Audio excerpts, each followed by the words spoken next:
Since I was young, I have always loved animals. I've grown up being around dogs, horses, cats, and much more. It has always been a dream of mine to work with animals. Throughout my senior project, I have changed a lot. I'm going to tell you all about my senior project. Throughout high school, it was very difficult for me to make friends. I had to transfer schools due to my mental health, and starting out in a new school made me very nervous. I didn't know anyone at the time, and the new environment for me was entirely different. I had a hard time socializing sometimes. When sophomore year came around, things started to get a bit better. I joined a few classes and started to socialize a bit more and even made new friends.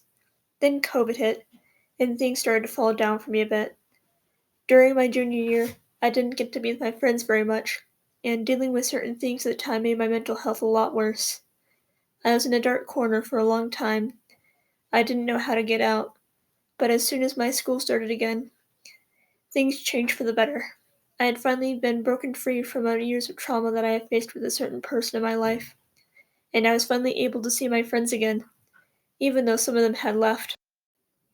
Senior year was here at last, and I had to decide what I wanted to do for my senior project. It took me a while to figure out what I would do for my senior project. I wanted to volunteer at a shelter originally because I wanted to work with dogs, but all of them denied me because I was under 18 at the time. So, I spent more time looking at places I could volunteer involving animals. That's when I decided to choose Cloud Dancers, which is a therapeutic horsemanship program, where they help people with disabilities with horse riding therapy. I found out about them through my teachers and immediately contacted them to see if I could volunteer there, and thankfully they did.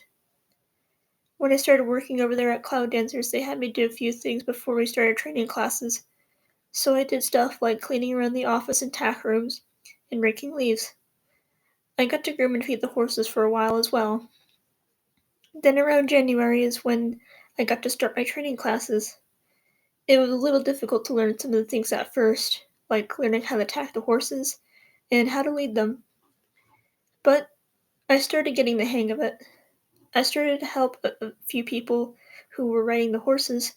They were really cool people to get to know. Eventually, my senior project was coming to an end, and I was getting my final hours in, but I am honestly glad to say that throughout my time at Cloud Dancers, I have changed a lot. Cloud Dancers taught me so much about responsibility and animal care. I have also learned a lot about patience, time management, and volunteer work. I'm thankful that I was able to volunteer at Cloud Dancers. Without them, I wouldn't have changed myself for the better. Thank you for watching my video. I hope you enjoyed it.